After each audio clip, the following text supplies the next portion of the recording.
ചേട്ടാ ഒരു ശത്രു സംഹാര പൂജ. സംഹാര പൂജ? പുഷ്പാഞ്ജലി.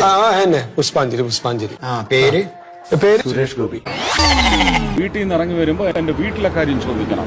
ഞാൻ എന്റെ ഓഫീസിൽ നിന്ന് ഇറങ്ങി വരുമ്പോ എന്റെ ഓഫീസിനെ സംബന്ധിക്കുന്ന കാര്യം ചോദിക്കണം.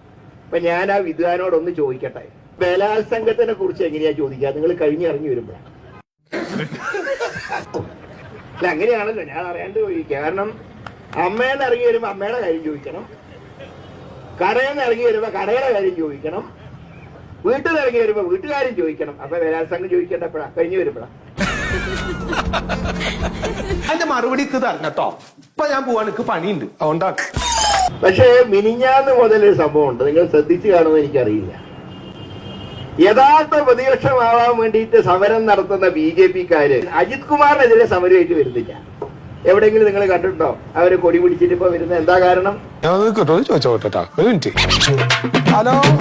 ഹലോ. അതെ, എന്താണ് നിങ്ങൾ നേരെ മുഖ്യമന്ത്രിയെ വിളിക്കും. നമുക്ക് ഇതിനകത്ത് ഇടപെടാനൊക്കത്തില്ല. ഞാൻ ചാണകമല്ലേ, ചാണകം എന്ന് കേൾക്കുമ്പോ തന്നെ അലർജി ആവുമല്ലോ.